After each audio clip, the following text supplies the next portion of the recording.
All right, so we are going to talk today about chemical equations and balancing equations and types of chemical reactions. So when I say what is a chemical reaction, what I want to start with is actually what is a chemical equation. So that's really where I want us to start today. Um, and we've got the idea that if I start with chemical A and add chemical B, that we can then produce chemical C and chemical D. And there's two ways to think about this chemical equation, which is what I've written down. All right. One way is to think of this as a summary. So you can think of this as a summary of the reaction.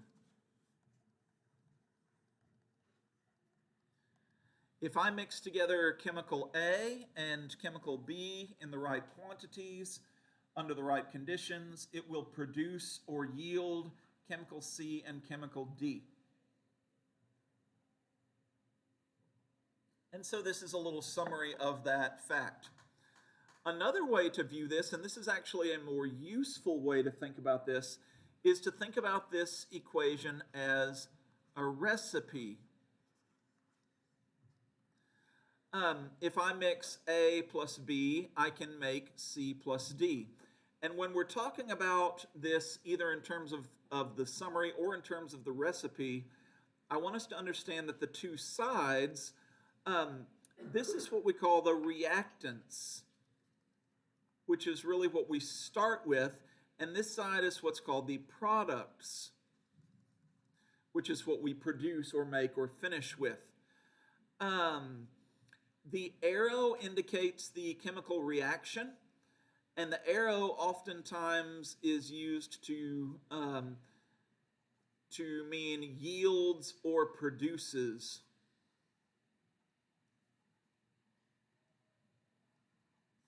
So yields or produces. Okay? So A plus B yields C plus D, or A plus B produces C plus D. And again, those are our reactants, our starting point, and our products, our finishing point. All right? And so that's the recipe.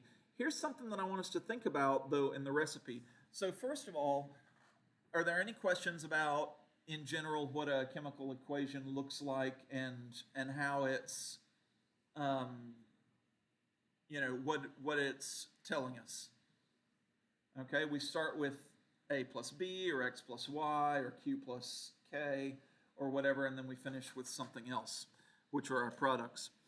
Now, so let's think about, because I love all kinds of desserts, so we're going to think about one of my personal favorites is a good chocolate chip cookie. All right, so I want you guys to think about chocolate chip cookies. All right. What are some ingredients in chocolate chip cookies? Flour, chocolate chips, eggs, either sugar, maybe white sugar, maybe brown sugar, maybe a little of both, vanilla, baking soda, eggs. Hey, salt.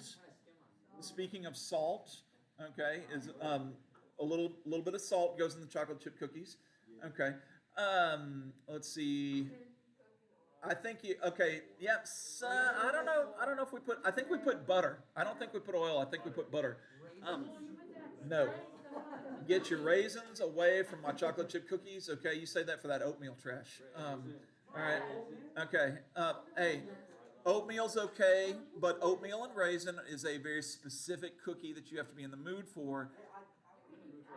Okay, and that's fine. All right. Okay, that's fine, but do not put raisins in my chocolate chip cookies. Okay, that is not okay, and that's not the same. That's not okay. All right. Now, back to the combo.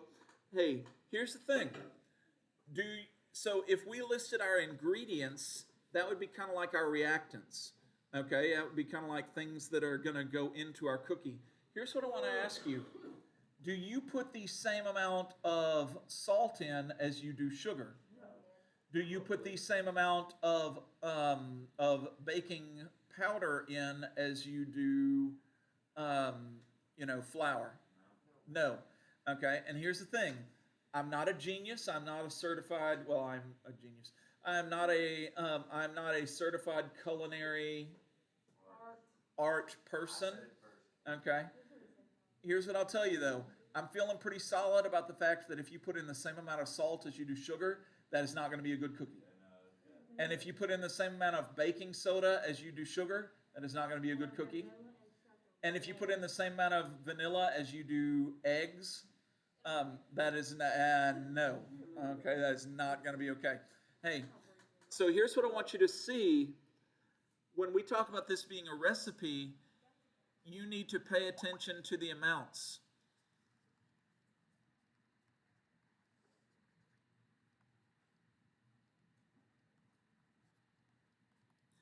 Okay? So this is not only going to tell you what goes in, it's not just an ingredient list, but we also might need to put some different amounts in there. Like the fact that it may take 3 parts of B for every 1 part of A, and that might give us 2 parts of C and 5 parts of D. Not everything always happens in equal amounts. All right? And when I say pay attention to the amounts, what I'm really meaning is that those are either going to be atoms or they're going to be moles. Because remember, a mole is just a large collection of atoms. All right? So in this case, I could either mix 1 atom or 1 molecule of A with 3 atoms or 3 molecules of B to produce 2 molecules of C and 5 molecules of D. All right? Or maybe 1 mole of A and 3 moles of B to make 2 moles of C and 5 moles of D. But either way, you have to have this in the correct ratio. All right? And that's what has to be true about your cookie recipe also. You have to have everything in the correct ratio. You cannot just be saying, hey, all right, well, let's just put the same amount of everything in there. That's not going to work. All right? It's not going to make a good cookie. Here's something else that I want to ask you. What if we decided to double the recipe? What do you have to do? Multiply times 2 for everything that's in it, not just some of them. So once you have the correct recipe, then you have to keep that ratio. If you want to double it, then multiply everything by 2. If you want to half it, divide everything by 2. All right, you're going to triple it because you're going to like some family reunion or something. That's fine, just multiply by 3. Hey, but you have to keep the correct ratio. All right, and so I want us to understand that as we talk about this recipe. I want us to keep the correct ratio. So I'm going to write that again. Keep the correct ratio. All right? All right. So that is in general, that is a little bit of a general introduction to chemical equations. So let's talk about now the idea of balancing equations. Okay, so there's a paragraph here. I do not want you to write this yet. Okay, we will write it in a minute maybe, but not right now. I'm going to read a couple of parts and then I want to talk with you about a couple of parts. So chemical equations must be balanced on both sides. And when it says balanced, then that means that you must have the same type and number of atom on each side of the equation, meaning before and after the reaction.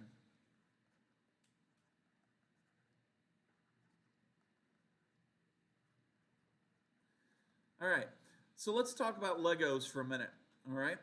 Hopefully Legos are something that everyone can relate to. I'm not asking if you still play with Legos. There's nothing wrong with it. I still play with Legos sometimes, all right? Why is that funny? That's not funny. That's rare. That's real. Even if you don't play with Legos now, though, I want you to think back to some time in your life where you have experienced a Lego moment. All right. And that's possible. Okay, maybe some of you had sort of a King Kong kind of thing growing up that you just like to build and destroy? Hey, and then Kate Smash. So. It was in like this glass container thing. Oh It wow, was this sounds like that there may have been some family tension over this. All right. Hey, so here's what I want you to think about. Let's say let's say that I've got some let's say that I've got some Legos. Let's say that I have, everybody listen, 10 browns, 8 greens, 6 red, 4 blue. Okay, 10, 8, 6, 4. 10 browns, 8 greens, 6 reds, 4 blues. All right? So if you need to write that down, you can. Brown, because, that's what there's the most of. Green, because that's the best color. And then red and blue, just whatever. Hey, let's say that I've got those and that I have those making a house and a small tree. Okay, so I have a small Lego house and a small Lego tree made out of my 10 browns, 8 greens, 6 reds, and 4 blues. All right? Now, let's say that all of a sudden I have a change of mind and a change of heart, and I don't want a house and a tree anymore. I would like a boat and a small dog. All right? And so... All right, so I'm going to make a boat and a big red dog. All right? Now, Clifford, here's the deal.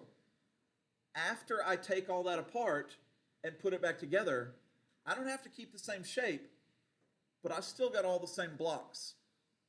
I still have 10 brown, 8 green, 6 red, and 4 blue. They're just in a different combination and different shapes, making a different product. All right? That's what we need. That's what this idea of balancing equations and conservation of mass is. Whatever you start with, you have to finish with the same thing.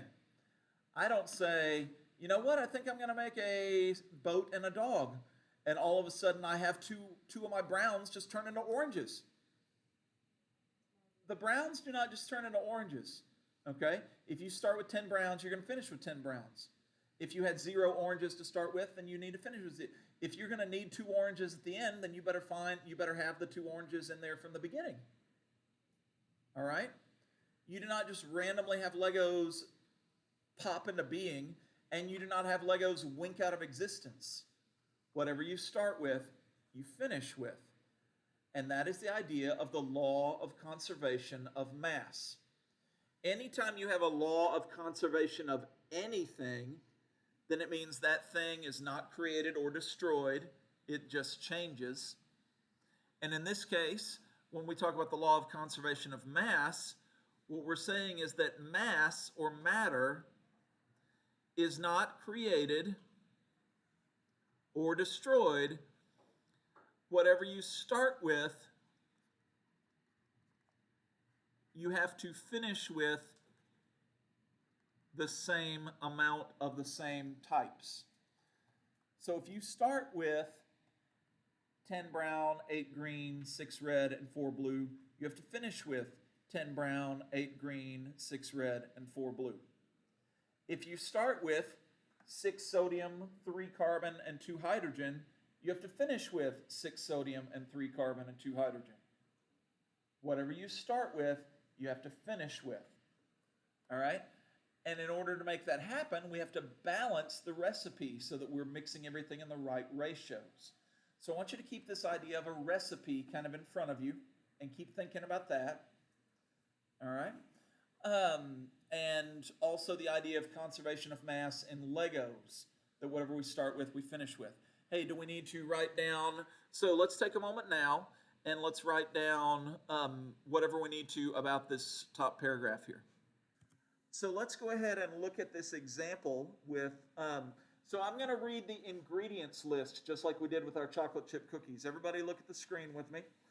And our ingredients list is that we are going to take hydrogen and oxygen and mix them together to produce water. Okay? So a little hydrogen, a little oxygen, and we're going to make water. Here's the thing. That's the ingredients list. But that's not necessarily the recipe because it is not balanced. They are not in the right ratio. All right? And here's how you can tell. I'm going to start by making a list. And so I'm going to say, hey, we got some hydrogen, we got some oxygen, and that's really all that's involved. And then over here we also have hydrogen and oxygen. Now, on the left-hand side of this equation, how many hydrogen atoms do I have? I have 2. Do we all see the subscript there, the 2? All right. And so I've got 2 hydrogens. Now, over here, H2O, how many hydrogens do I have? 2. Hey, this is looking promising. I've started with 2, I've finished with 2. That's good. Oxygen, how many do I have to start with? 2. And some of you guys are looking ahead. You can read the handwriting on the wall or on the screen. How many oxygens do I have here? Only 1, okay? That's an implied 1 there. We don't usually actually write it. We don't actually write it. Ooh, that's not okay. So 2 and 2, start and finish, yes. 2 and 1, no, that is not okay.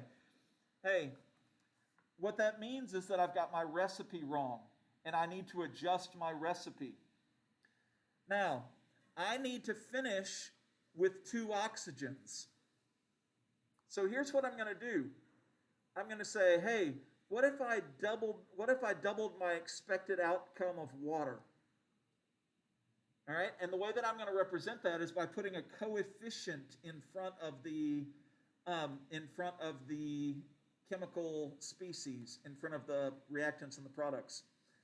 A coefficient, so there are 2 types of numbers. There are coefficients and there are subscripts. The coefficient is the big number here at the front. The subscript is the little number that's within the formula. If you change the coefficient, you are changing the amount of everything. You're changing the amount of that chemical product. If you change the subscript, you are changing that ingredient, and that is not okay. All right? If I decide to double the recipe, if I taste my cookies and I'm like, you know what, they're not really sweet enough, I think they need more sugar.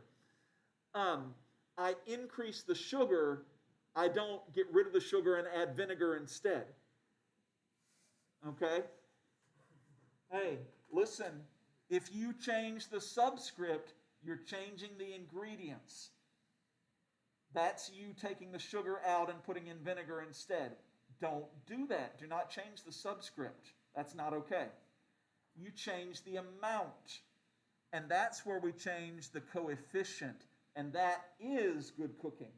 Okay? If it needs a little more of something, needs a little less of something, you change the amount of that ingredient. You don't switch that ingredient into wine sometimes, but you know. All right. So check this out. So what I'm going to do is I'm going to say, hey, what if I doubled the expected outcome of water? So now I've got 2 oxygen atoms. So I'm going to correct my number here to a 2. Ooh, but when I put a 2 in front of my water, it changed my oxygen, but it also changed my... And so now I don't have 2 hydrogen, I have 4. So I fixed my oxygen, but I made myself another problem. So now I have 2 and 4. Well, what can I do now to try and balance out my hydrogens? What if I double the amount of hydrogen that I put in to start with? 2 times 2 is 4. 1 times 2 is 2. 2 times 2 is 4. And 2 times 1 is 2. 4, 4, check. 2, 2, check. Hey, and now I've got a recipe that works for me because I'm starting and finishing with the same amount of atoms, okay, or moles. So I'm starting with 4 hydrogen atoms and finishing with 4 hydrogen atoms. I'm starting with 2 oxygen atoms and finishing with 2 oxygen atoms. I'm just rearranging how they're connected like my Legos. All right? Hey, how do we feel about that? Yeah? Can I get a thumbs up or a thumbs down or a thumbs sideways? Okay, all right, all right. Um, so we're going to do some more practice, but let's see, there was something else. Oh, first thing that I want to point out, so we're going to have kind of an interlude here, just a little aside, so I'll change colors. Ooh, let's change to something completely different. Let's go with purple, Panther purple. Now, hey, how come the H is an H2 instead of just an H? And why is O an O2 instead of just an O?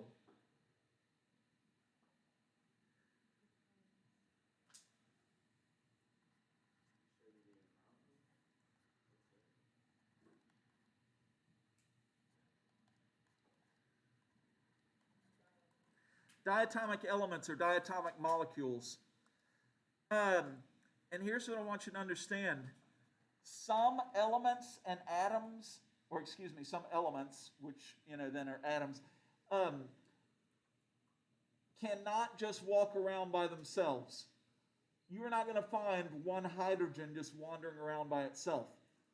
That's not, it won't do it. If it's going to go somewhere in its elemental form, just hydrogen, it's taking a friend. All right? And so hydrogen is never found single, okay, or almost never. It is always found H2. Oxygen, not just a single oxygen, O2. And there are 7 elements which always go together in pairs if they're in their elemental form. And they are called diatomic elements because in their elemental form they have 2 atoms. So diatomic, 2 atoms. And they are, let me show you on the periodic table, hydrogen, nitrogen, and then it makes a little L. So hydrogen, nitrogen, oxygen, fluorine, chlorine, bromine, and iodine. So these 6 plus hydrogen. All right? So there's a couple of ways to remember this. I'm going to write them down and list them here. So H2, N2, O2, F2, Cl2, Br2, and I2. Those are our, let me move the screen just a little. Wasn't this on our elements to name, please? Yes, it sure was.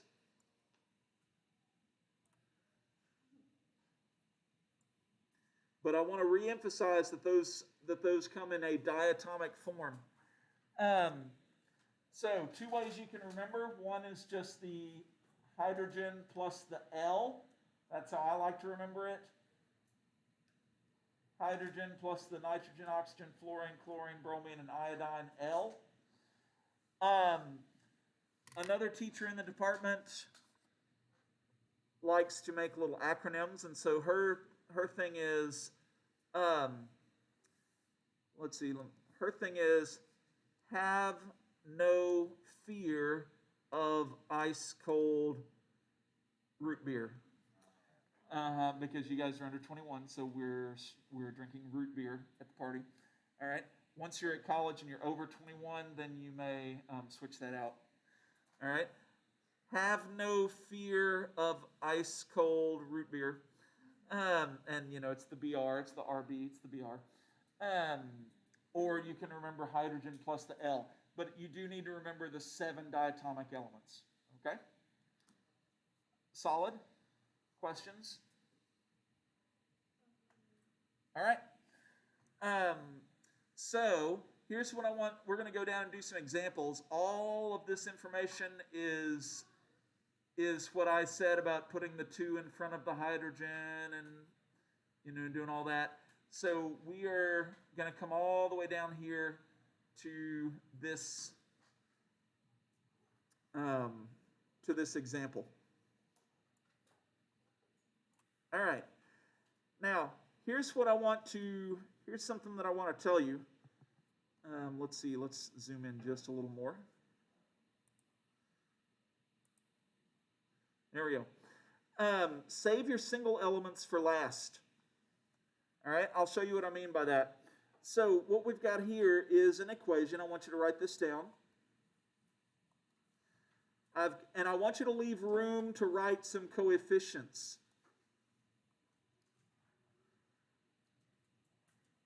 I want you to leave room to write the coefficients.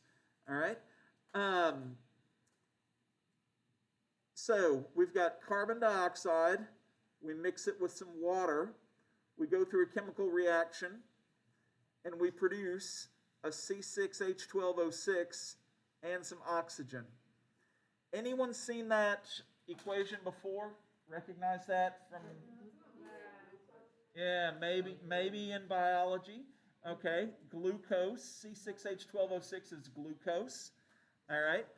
So when you mix together some carbon dioxide and some water inside the chloroplast of a plant, add a little sunshine, you will get a glucose and an oxygen. Here's the deal though. That is not in a 1-to-1-to-1-to-1 ratio. You need to mix them in different ratios in order for the reaction to work correctly. So let's look at what we would need to do. So first thing that we need to do is we need to make our list of what ingredients we have. We have carbon. I see carbon here. I see oxygen here. I see hydrogen here. And I see oxygen here. Whoops. The oxygen is in two different places. So you got to be sure when you're counting it that you count it in both places. Okay? And of course, if those are the types that we have to start with, that'll be the types that we have to finish with. Again, C, O, and H. And that will be that. All right, so first we make our element list. I like to make it underneath the arrow so that you can work on the left side and the right side of the arrow. All right, so I recommend making your list underneath the arrow. All right, so let's count our elements. How many carbons do we have here? 1. And that's it, okay. How many carbons do we have here? 6. Okay, so this is clearly we've got some adjusting to do. How many oxygens? 1, 2, 3. Do we see how we got 3? 2 here, 1 here. Okay. Although again, we don't write that. How many oxygens over here? 6, 7, 8. Good job. Hydrogens. 2 and 12. All right, so like I said, we've got some adjusting to do. Hey, first thing I'm going to do is I'm going to fix the carbons. I've got 6 over here. That means I need 6 over here. So the way I'm going to get that is I'm going to put a 6. Remember, the only thing I can change is coefficients. I cannot put a 6 here. I cannot change the subscripts. That's putting vinegar in your cookies. That's not good. All right? So we put a 6 here. So now 6 times 1 is 6. Hey, 6 and 6. This is looking promising. Whoops, except when I did that, what did that do? That changed my, so now I have 12 plus 1, 13 oxygens. 6 times 2 is 12, plus 1 is 13. Yes? Okay. All right. Now, here's the deal. Oxygen is next in the list, but I'm going to tell you to save your single elements for last. And that's because, did you notice that when I put a coefficient here, not only did it change my carbon, but it messed up my oxygen also? If you have something that's by itself, you can put whatever number you want there, and it will not mess up any of your other atoms. So save that for very last. And that's going to be where we're going to make our final adjustment. Okay, so that's just a little trick for you. Okay, yes, yes. So save the one that's by itself for last. That's going to be your final adjustment because you can tweak it without messing up any of your other counts. All right? So let's go on to hydrogen. 2 and 12. So what can I do? Hey, if I put a 6 here, 6 times 2 is 12. And we got 12 here. So, all right, so that, oops, but I messed up my oxygen again. 6 times 1 is 6, plus 6 times 2 is, for a grand total of, I'm seeing 18. Oh, yeah. My bad. All right, so we got 18. Are there questions about why I'm saying that there are 6 carbon, 18 oxygen, and 12 hydrogen? No? We solid all the way across? You know, thumbs up? Okay. All right. Hey, so here's the deal. 6 and 6, check. 12 and 12, check. 18 and 8, not check. But the oxygen is by itself, so now I just need to mess with this number, and that'll fix everything. Check. Hey, I need this to be 18. How many oxygens do I have over here? So if I need 18, I have 6 in another molecule. That means that I need 12 there. So put a 6 in that little blank. And boom. Whoops. And boom. And boom. And check. That's a check. All right? Hey, look that over and see if you have questions about that. So what that means then is your recipe for photosynthesis is you have to have 6 parts carbon dioxide, 6 parts water to get 1 glucose and 6 oxygen molecules. All right, so you got to have a lot of carbon dioxide and water in order to get 1 glucose, and that's because the glucose is a pretty substantial molecule. All right, it's much bigger than your carbon dioxide and your water. Questions about that? We feeling okay about that? All right. Let's do another one. Now, I want to tell you something about this. Yeah. Thank you. Omit. All right. Hey, here's what I want you to see. No, don't write yet. You see how this is a nitrate? It's a polyatomic ion.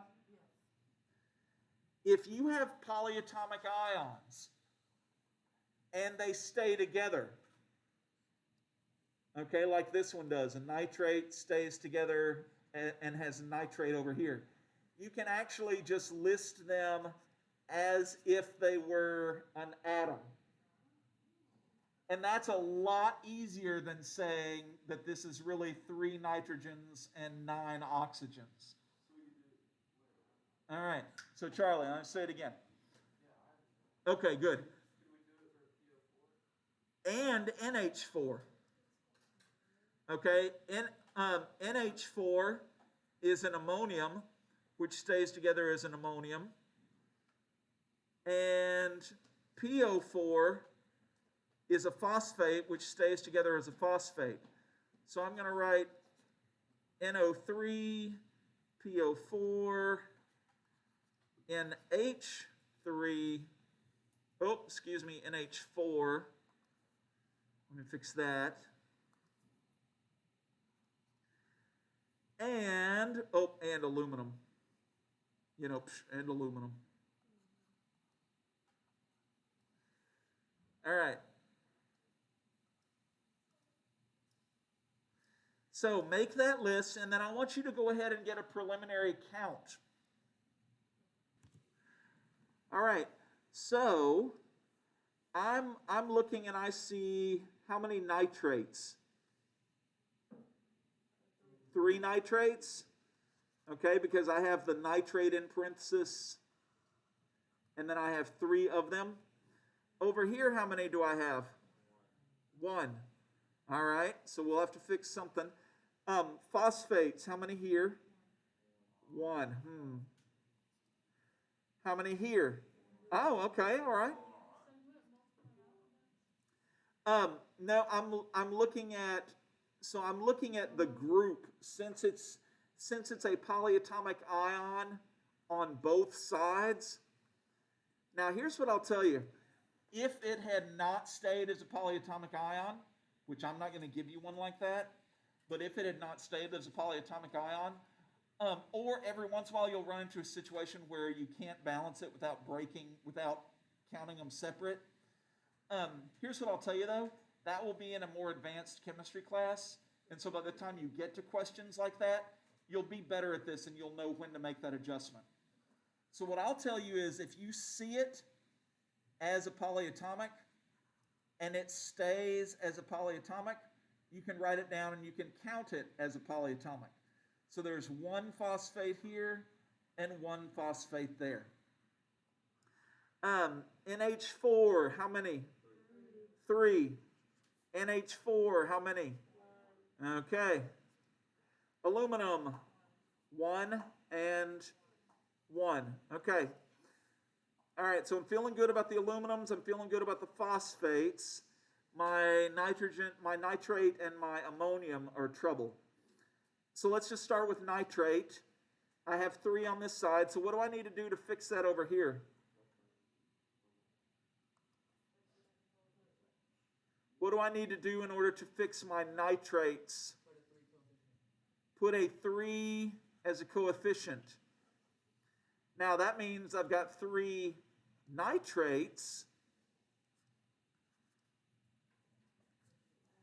Ooh, but what else did I do? 3 ammoniums. And boom, boom, boom, boom, boom. That was easier than the other one, except you had to know that you could keep the polyatomic groups together. All right? Good, excellent. Hey, thumbs up. All right. In that case, let's do another one. Yeah, let's go. Hey, make your list and make your count and see what you can do with this. Make your list, make your count, and see what you can do. I'll give you a minute to have a head start.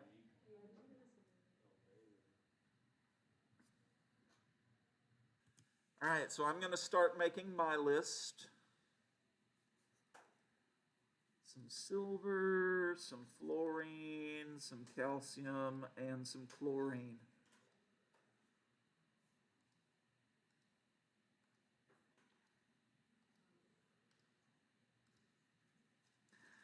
All right, and I see that we've got 1 here, 1 there, yeah. 1 fluorine, whoops. 1 calcium, and 1 calcium. And then 2 chlorine and 1 chlorine, okay.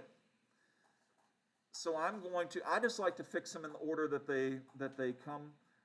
So I've got 2 fluorines over here. I'm just going to drop a 2 right there, which fixes my fluorine but messes up my silver. So now I'm going to go back and fix my silver. Put a 2 there, fix that silver. Oops, 2 for the chlorine. Ooh, which actually then finishes it off. I'm going to double check. 2 silver, 2 silver. 2 fluorine, 2 times 1. 2 fluorine there. 1 calcium, 1 calcium. 2 chlorines, 2 times 1. 2 chlorines. Boom, boom, boom, boom.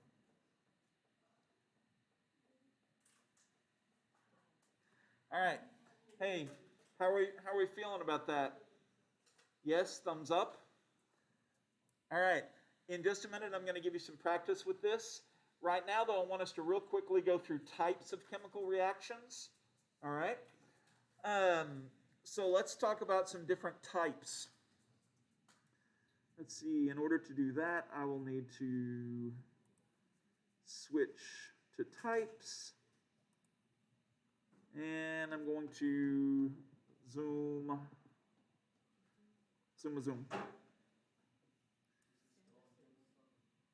All right.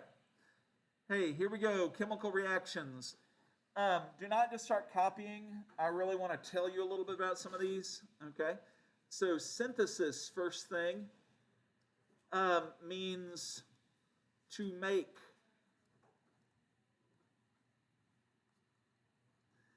All right, so A plus B makes AB. That is like when I had hydrogen plus oxygen and made water. So this is where we make a more complex compound.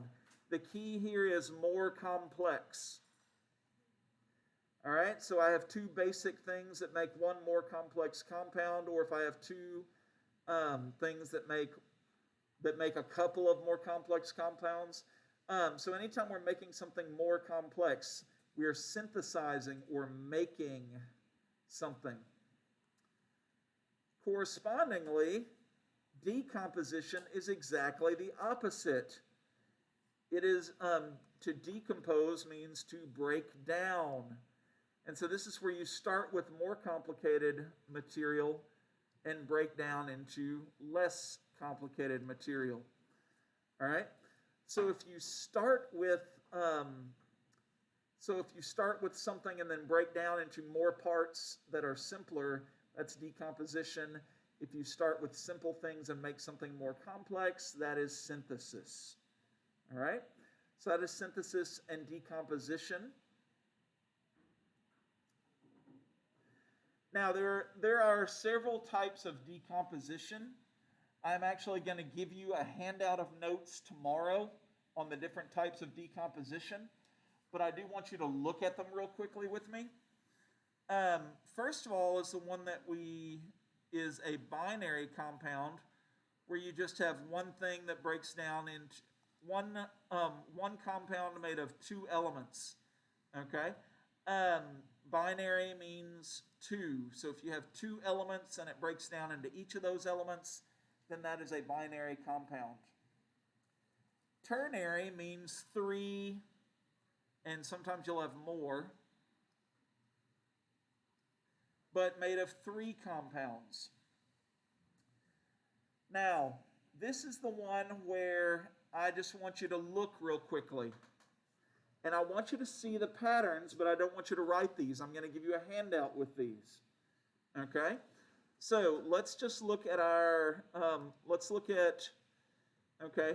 number one of the ternary compounds is a metallic carbonate decomposing.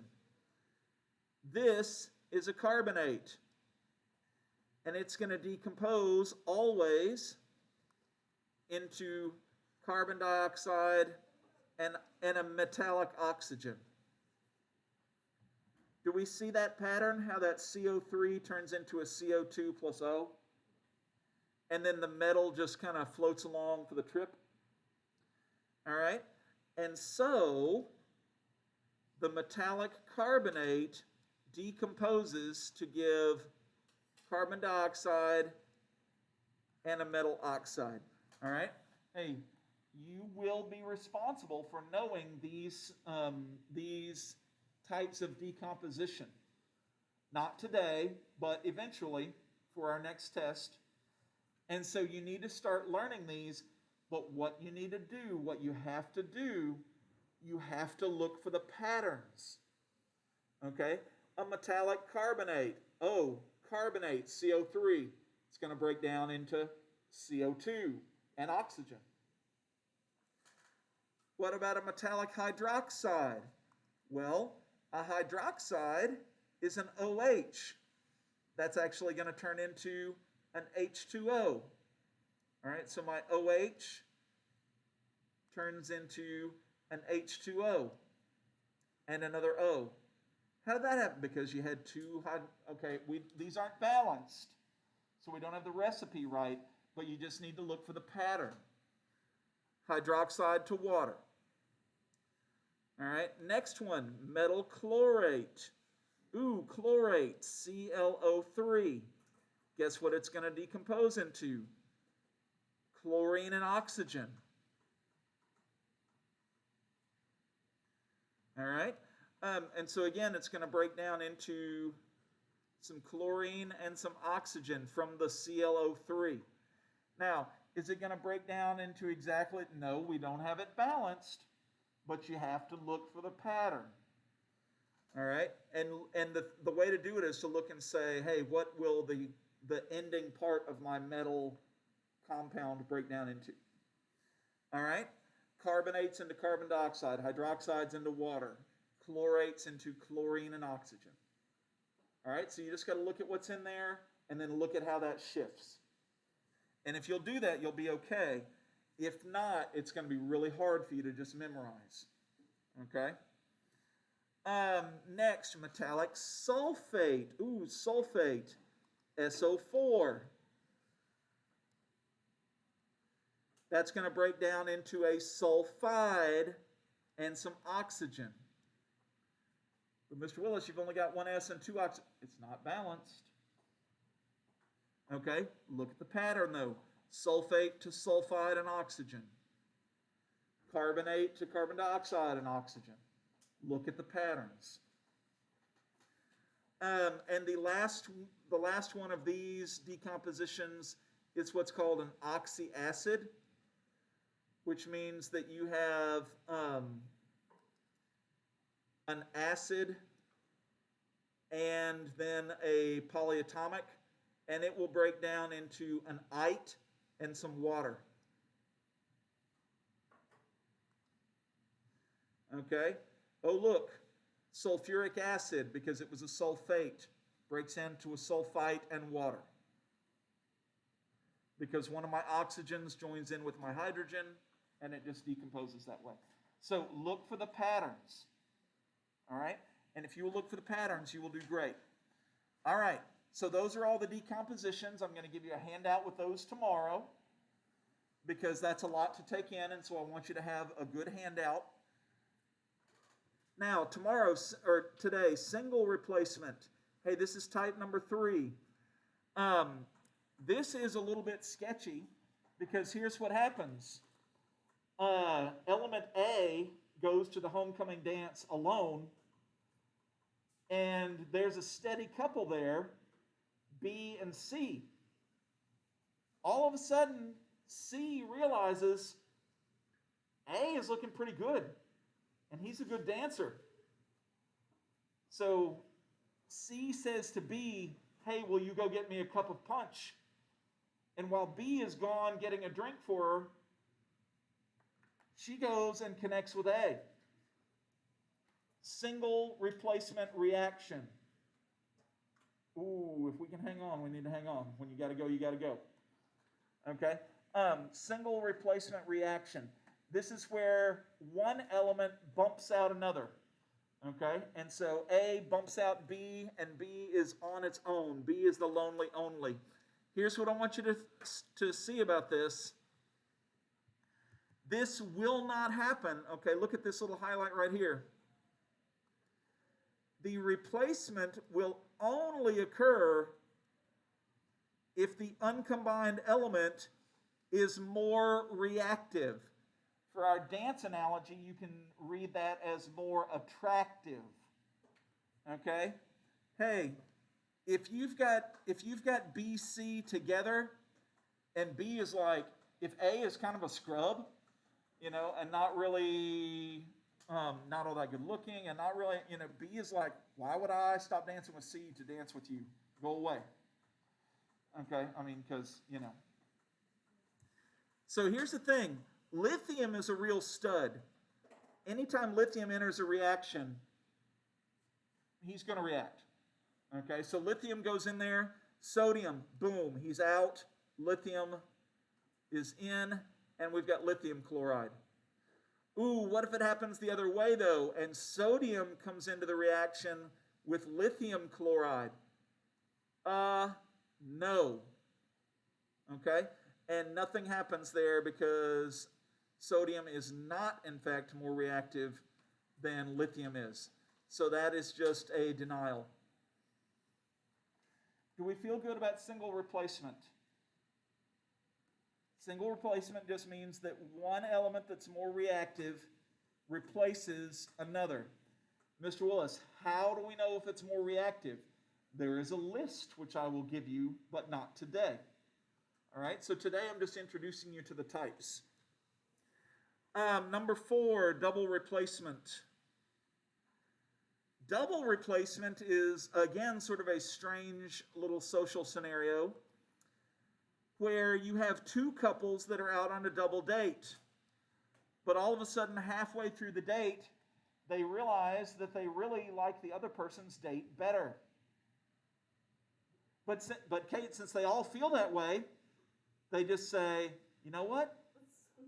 And we decided it's like a blind date where you got matched up with the wrong person, but you realize it, and so you switch. Yeah, I know. That's why I said this is a socially awkward kind of situation. I did know one. I did know some people in college where this actually happened. It worked out for a little while, but eventually those relationships dissolved anyway. So you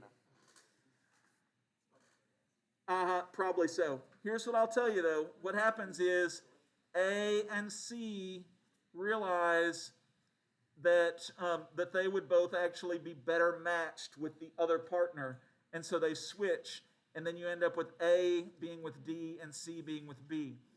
I always get people ask, hey, what about A and C? Can A and C end up together? And the answer is no, because A and C are both positive cations because they're at the beginning. And you cannot have two cations bonding together to form a compound. Okay, so you must have a positive and negative. So that's why A has to switch with C and not A switch with D. All right, because you have to end up with still a positive negative match. All right, neutralization. A neutralization is a special kind of double displacement between an acid and a base, and it forms a salt and water. Now, a salt does not always mean sodium chloride. It means an ionic compound. So when we say a salt, we really just mean an ionic compound. So here's an example. What if I have an acid, hydrogen chloride, hydrochloric acid, and barium hydroxide? Again, this is not going to be balanced, but it is a double replacement, which means hydrogen and barium are going to switch places. And when they do, okay, when hydrogen and barium switch places, you end up then with barium chloride and water.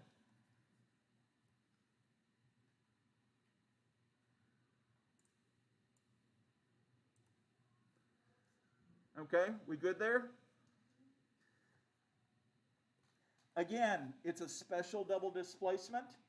It's an acid and a base. It always has to be between an acid and a base to be a neutralization.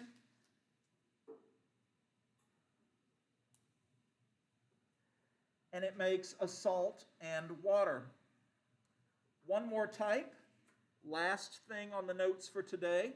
Oh, make a note that heat is usually given off in neutralizations.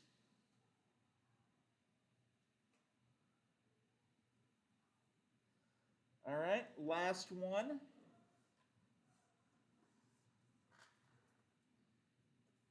We good there? We good with our heat given off? Last one is combustion. In combustion, a hydrocarbon reacts with oxygen to make CO2 and water, and it gives off heat. This is a combustion or a burning reaction. Okay, this is burning. Now, Mr. Willis, what's a hydrocarbon? I'll give you a hint. Hydrogen and carbon.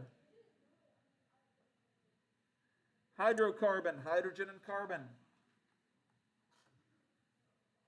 All right, and it always mixes with oxygen in order to combust, and then we end up with CO2 and H2O. All right, and so that is going to be our conclusion for today. Thank you guys so much, and we'll see you next time. Don't forget to like and subscribe.